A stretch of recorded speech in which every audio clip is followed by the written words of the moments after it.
Welcome to DVC Alumni, where every story inspires the next. The official podcast of the Diablo Valley College Alumni Association. As we celebrate 75 years of DVC's impact on education, careers, and community, we're honored to share the incredible journeys of alumni who've transformed their time on our vibrant campus into meaningful careers, community contributions, and personal success. Each Tuesday, we spotlight DVC alumni, from first-generation graduates to entrepreneurs, educators, and leaders who share the triumphs, challenges, and pivotal moments that shaped their lives. And on Thursdays, it's Resource Thursday. We dive into the programs, departments, and services that make DVC the supportive, dynamic community it is, exploring how they serve students and how you can connect with them. Whether you're a current student, recent graduate, or longtime alum, join us as we honor DVC's legacy and discover how our past continues to inspire the future. Thank you for being part of this journey. Be sure to tune in, subscribe, and celebrate with us. DVC Alumni, where every story inspires the next. And now, join our host, Alumni Manager, Charlie Daly. And we are live. And so let's start with you introducing yourself. Sure. So I'm Rachel Luna. I am the Senior Program Manager for a variety of our student support services here at DVC. And those include EOPS, CARE, CalWORKs, and our foster youth services. And I'm really excited to be talking with you about those today. I'm very excited too. So walk us through each one, because I know one of the things that in any particular environment is we tend to develop our own language and our own acronyms, and then the world outside is kind of like going, what is that? Yeah. So let's start with EOPS. Yes, in fact, I just used those acronyms and didn't explain them, so let me jump right in. So EOPS stands for Extended Opportunity Programs and Services, and this is a statewide program. All 116 community colleges have them. And we're really excited to have EOPS here at DVC. And this program is actually born out of the civil rights movement and exists to help close those equity gaps for our students who might face some barriers to accessing education. And so we serve students who might be first in their family to go to college, who might face some socioeconomic barriers, so low-income students who maybe are of racial or ethnic backgrounds that are in our equity populations, or who face some educational barriers to getting to college. And what we do is we provide holistic support services to helping them access their education and also keeping them here in college. So we have academic and personal counseling. We provide school supplies, essential school supplies. We do help them with their transfer and career goals. We do community building workshops, anything that they might need to help them get here and stay here, and then hopefully go on to whatever great things they're going to do to change the world.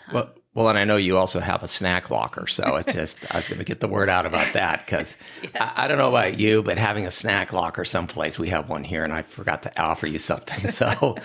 Yeah, so, you can't learn if you're hungry. Yes. And so we definitely want to make sure that our students' basic needs are met as well, and make sure that they feel comfortable and that they have a physical and emotional sense of community while on our campus. So the snacks are a big part of that, of course. Well, I don't mean to make light of it. It's like, I know that's like one of the things that is very important, especially if you're in an environment you're really unfamiliar with. Yes. And I know I talked to a lot of students who are first time in college, and it is, it's overwhelming. You go from high school, or maybe some of them were homeschooled, and they come here and it's just like, wow, so.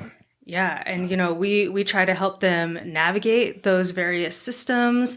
If it's your first time in college and maybe you don't necessarily have folks in your community or in your sphere who have been here before or have a lot of experience in the systems of education, what is a registrar? What is a credit hour? What is office hours? And so we have those conversations with folks. We help them figure out and demystify some of these things. How do I buy my textbooks? Because in high school, they were just handed to me. These textbooks are expensive. Yeah. Actually, one of the biggest things that we can provide is vouchers for textbooks. And we partner really greatly with our DVC Book Center to facilitate that, partner with our library and things like that. So again, our job is to help lower these barriers so students can just focus on being students.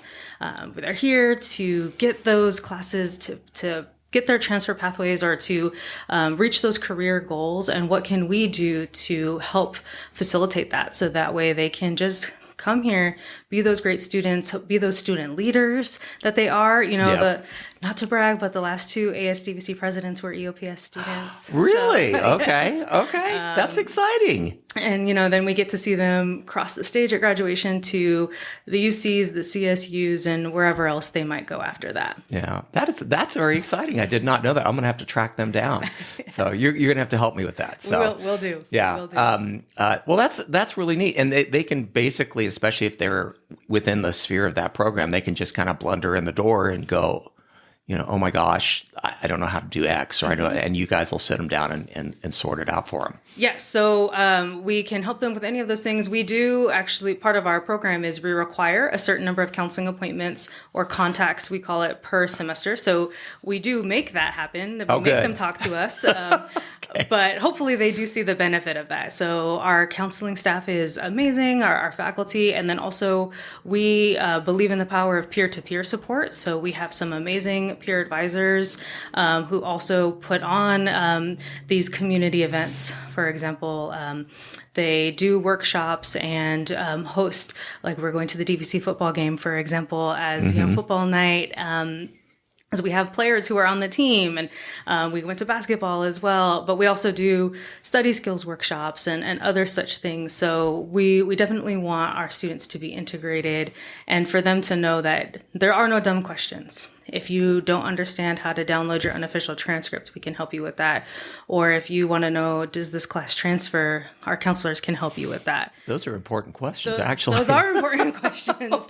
And also, I don't think that falls under the heading of a dumb question, but I could see where somebody would just be intimidated by that and go, yeah. Yeah. And it literally, like last week, we're week 3 now, but we'll have our peer advisors will walk new students to their classrooms. Like, this campus is big. If you've never been here before, where is Science Hill? I don't know. Oh, well, that one's a hoof.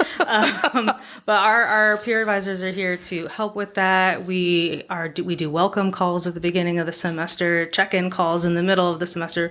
We really want students to feel like they belong here, they can be successful here, and they have a whole community of folks who have their back. So you're working on developing a pattern of success for the students. Yes. That's outstanding. We could talk for hours about that. Yeah. So let's kind of run through a little programs, and then we'll come through.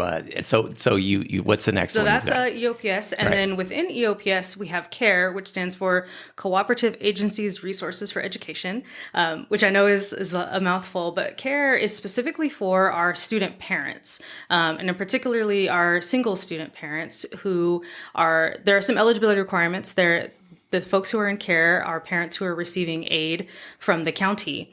And this program is a subset of EOPS, and this was established because we noticed that student parents are in particular need and needs additional support. And so what we can do with our CARE students is we can provide above and beyond the above and beyond. Okay. So we can support our CARE students. Maybe they need childcare assistance. We can do additional education around parenting skills, for example, we can connect them with the Children's Center that we have lovely here at Yes, DVC, right? And so we know that our student parents, just nationally speaking, are actually more likely to be academically successful if they can stay in school.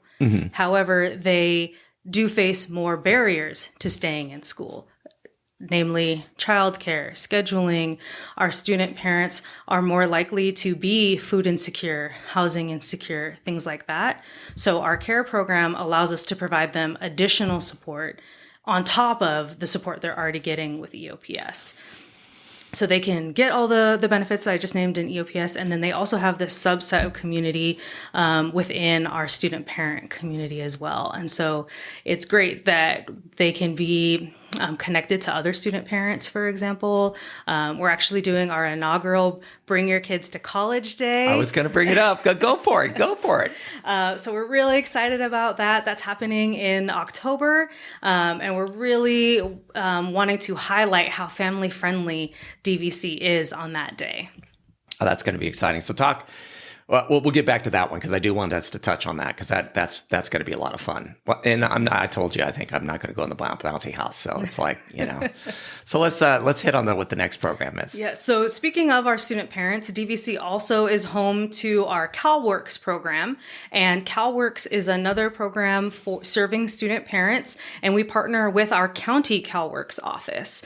So folks who are receiving CalWORKs support through the county, we work with them here at DVC. And we essentially liaise with our county CalWORKs office and our students who are taking classes here at DVC to meet their educational and their career goals. What's great about that is the CalWORKs exists at the intersection of two very specific social systems. So we have the social services offices in the county and all of their benefits, but also all of their forms and paperwork.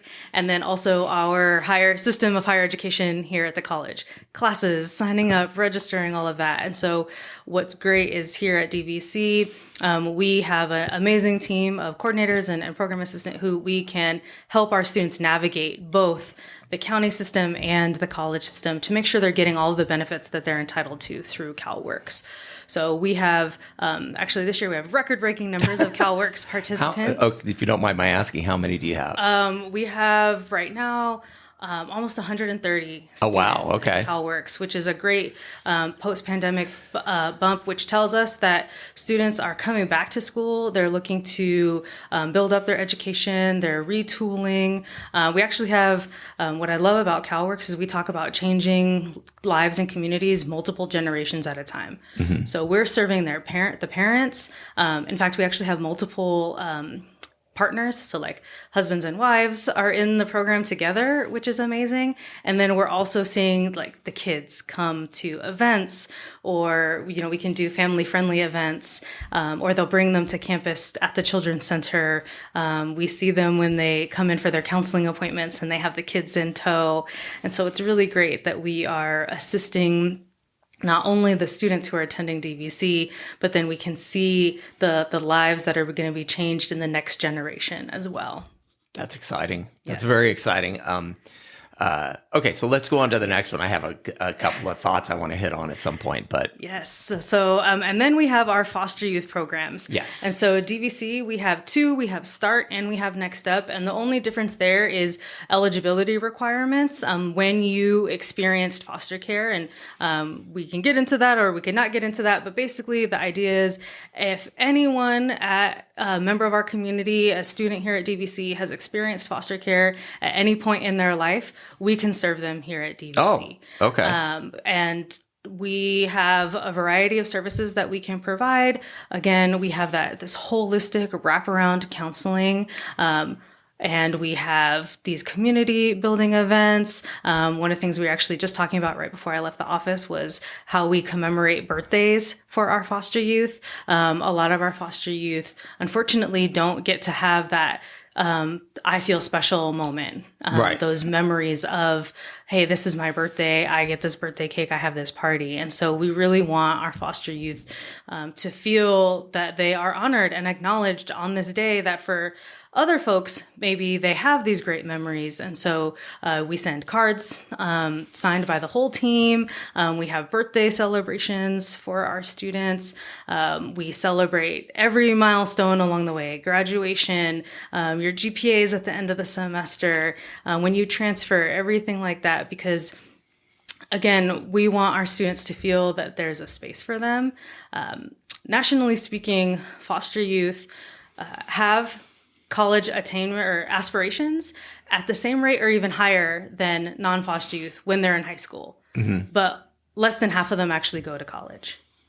And then, do you want to guess how many actually graduate from, what percent actually graduate from college? It's probably, I'm going to overestimate that. I would say 10%. That is an unfortunate overestimate. Yeah. Only 3% of foster youth graduate from college. And so our job, we say this all the time to our foster youth, is we want to flip those statistics. We want to change that narrative. And so we want them to know that not only do they belong here, but that they can not just survive, but thrive here. Yeah. And so we take it one step at a time. Of course, we get you enrolled, what classes feel good to you, one semester at a time, 1 year at a time. But we want to get that percentage higher. And it's not just about the statistics. It's also about each individual person's story. But that number is unacceptable for our foster youth. Well, I think I have, the more I've learned over the years about foster youth and kind of the, let's just say, raw deal that they end up with, and through no fault of their own. Sure. Basically they start off not at zero, they're starting off in a hole. And so as a result, it makes it really tough. It occurred to me as we're talking through these different programs, it's like they all have aspirational goals. Yeah. You guys are about getting the nuts and bolts and getting the where the rubber meets the road type of stuff done, where it's just like, and getting them, because some of them are it's a tough haul for them. And so it's almost like a hand holding thing to get them out the other side, to where, not only do they have that leg up, they now are going to be resilient enough to then continue on with their education or training or whatever they need to do and go on and lead dynamic and exciting lives. Mm-hmm. So. Yes, because these, as you just stated, like, folks are coming here with so much to offer their communities. They have goals, they have dreams, they have skills and strengths of their own. We just need to get the systems out of the way. We need to get the barriers out of the way. Yep. Like I think about, for example, our foster youth. If you have been moved from placement to placement for the last however many years of your life, well, you come to a college and they say, well, we need your transcripts. Well, I've been to 5 high schools. Which transcripts do you need? All of them. Yeah.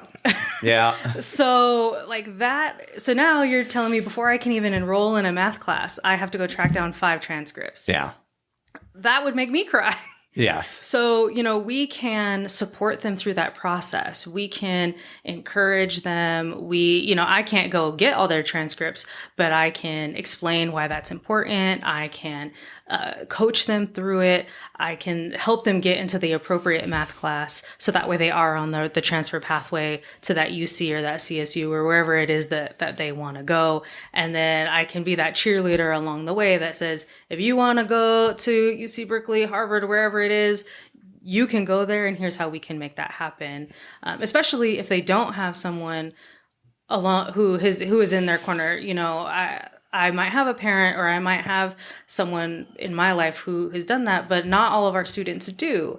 So for our team, again, we have a great team of faculty counselors. We have program coordinators and assistants, our peer advisors, who can wrap around our students to say, either I've been there, or I can tell you who to talk to in financial aid, or who to talk to in disability support services, and we can help them along that journey. And if there are any stumbles, we pick them back up and we say, here you go, dust off, let's try again.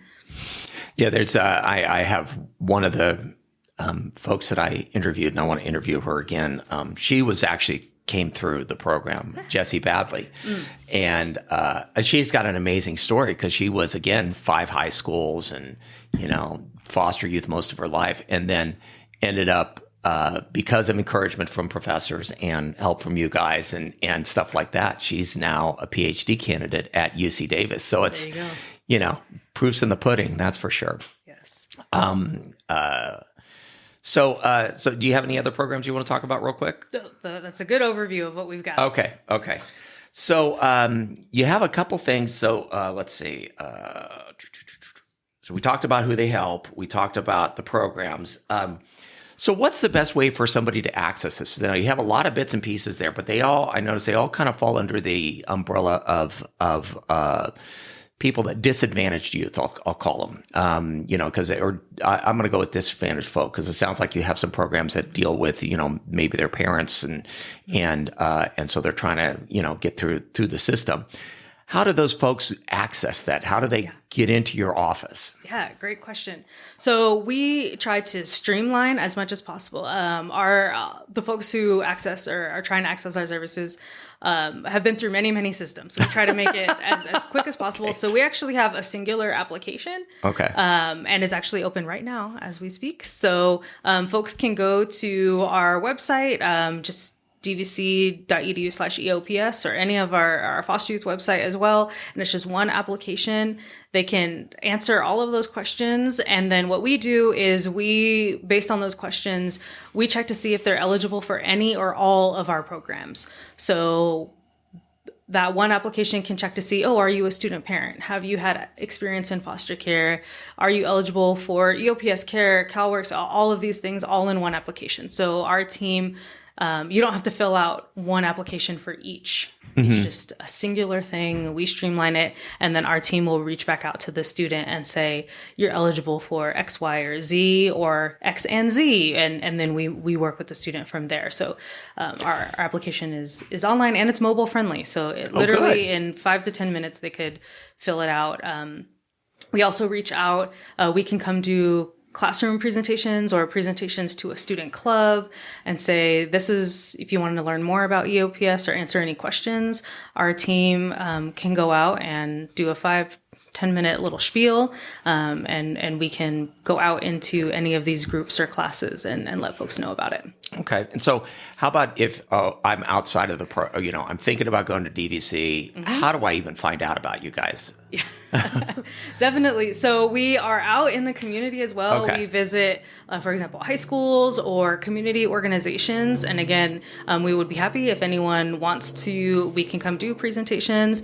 I actually, my partner, she laughs at me. I'll be at the grocery store and literally someone will see I have my DVC shirt on, or I'll just be chatting with the cashier. I carry my cards with me. I'm like, here's my card. Let me know when you're ready to come back to school, and I'll be happy to chat with you. But yes, our team is more than happy. We table at various community events and things like that, because I think one of the things folks who maybe are thinking about coming to school, they think like, I can't afford it.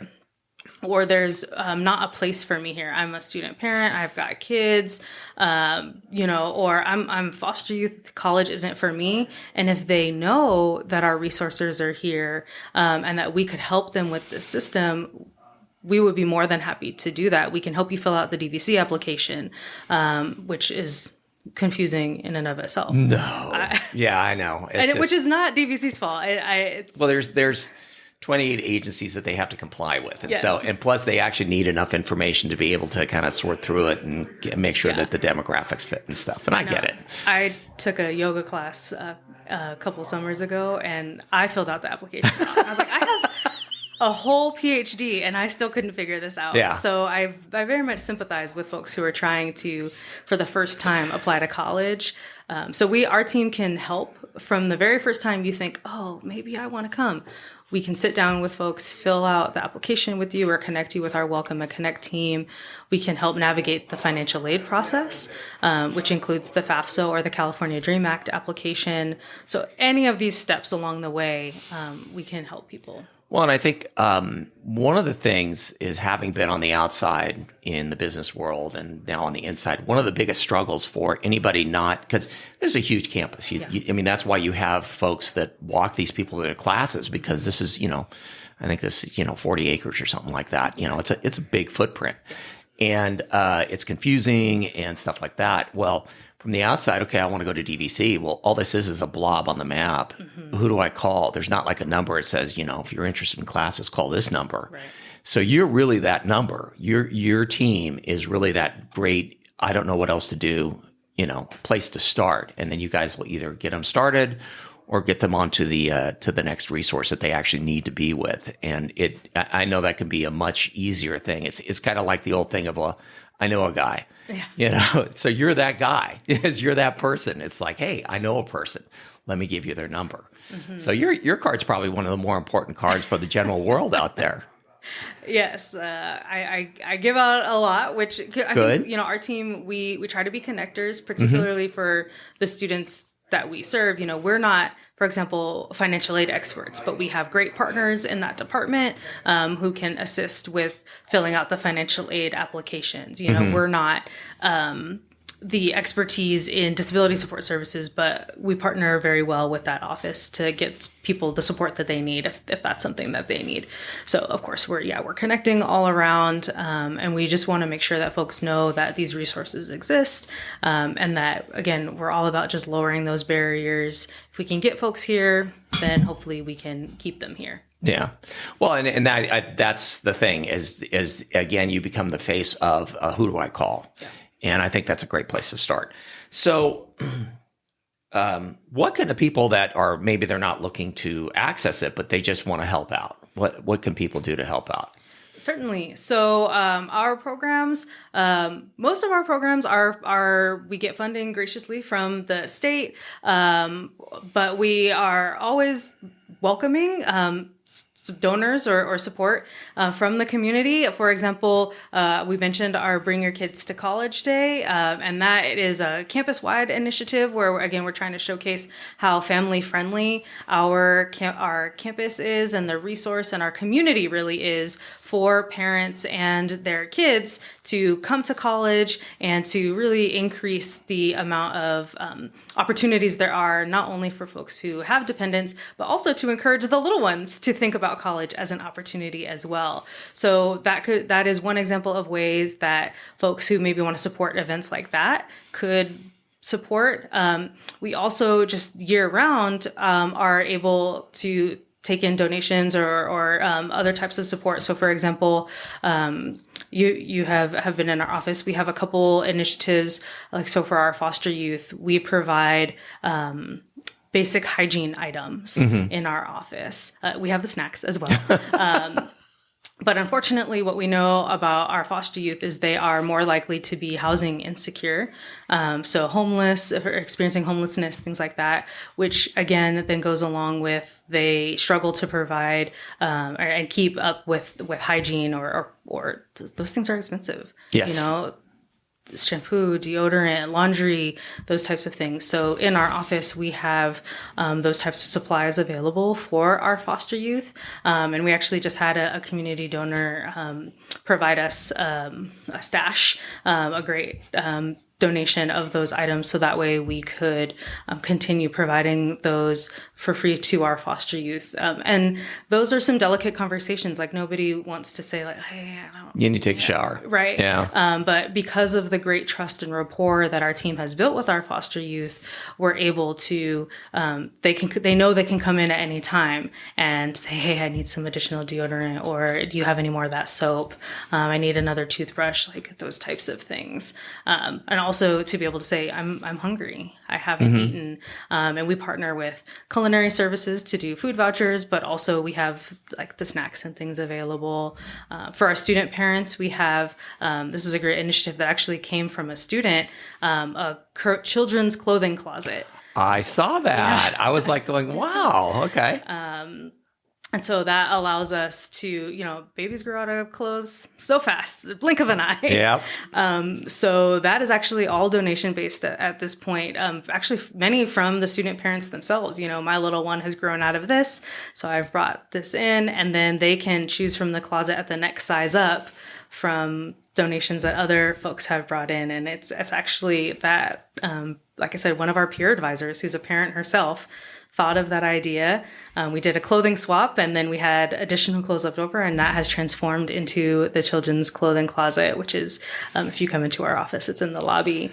And it's become one of our more popular resources because student parents can come in and see what they would like for their little ones and then bring in other things as well. And so we are able to do initiatives like that through generous donations, not only from our students, but also from our community members.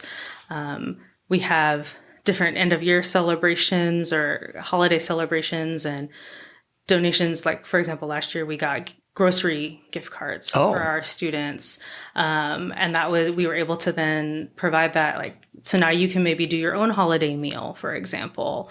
And our students were so grateful because, groceries right now are very expensive. Yes, I know. But for us to be able to give one to every student who came to our winter celebration, they didn't know that was happening. They just thought, I'm going to have a great end of year celebration. And then to walk away with a grocery gift card, to see the reaction on their faces was amazing. So things like that are really helpful when we get those partnerships with community members. Well, that's exciting. So we've kind of been through everything. So how is it if somebody wants to help out with the program or they need to reach out to you? What's the best way to get a hold of you guys? Well, of course, our contact information is available, and I'd be happy to share that with you. And then, of course, our partnership with the foundation. Yes. So any cash donations can be run through the foundation. We're a 501c3, so they get the tax write-off and you guys get the funds. And so, so that's good. Okay. Anything else you want to add to this? I think it's really great. Our students, especially those who don't always have the individualized support, or they don't bring that team of support with them, when they see examples of support from the overall community, it is really impactful for them. It means a lot for them to know that people are on their side and that they have people who are rooting for them. And I think even little things of for us to be able to say, hey, this event happened because we got this donation, or this was available because of the support of this particular person or this anonymous donor. We've been able to take students on field trips, or like I say, give those types of gifts. And it's not just about the stuff. I think it's more the symbolic support that students think somebody's thinking about me. Somebody is helping me along in this journey. And especially for students who haven't had that type of backing in their life, it really means a lot to them to be like, hey, I'm not going through this alone. Mm-hmm. And I think that's the kind of culture of care and community that we're really trying to cultivate. And we are always welcoming any other members who want to join that team, whether they're from the surrounding community or other members of the DVC community, faculty, staff, student, and whether that's giving of time or energy, monetary support, anything like that. We love the support of anybody who wants to help out our students. Wow. Okay. Well, great. Well, we'll end it on that note, but I'm very excited about your programs, and looking forward to a good bring your kid to school day. Yes. And it's going to be fun. Awesome. Thanks so much for the time. Oh, you bet. Thank you for tuning in to DVC Alumni, where every story inspires the next. The official podcast of the Diablo Valley College Alumni Association, celebrating 75 years of DVC's incredible impact on education, careers, and community. We hope today's episode gave you valuable insights into the journeys of our alumni and the powerful resources available at DVC. Don't forget to join us every Tuesday for inspiring alumni stories, and on Resource Thursdays, where we spotlight DVC's departments and services, showing you how they're shaping student success. Until next time, keep pushing boundaries and exploring the connections that make DVC's legacy so special. And remember, DVC alumni, where every story inspires the next.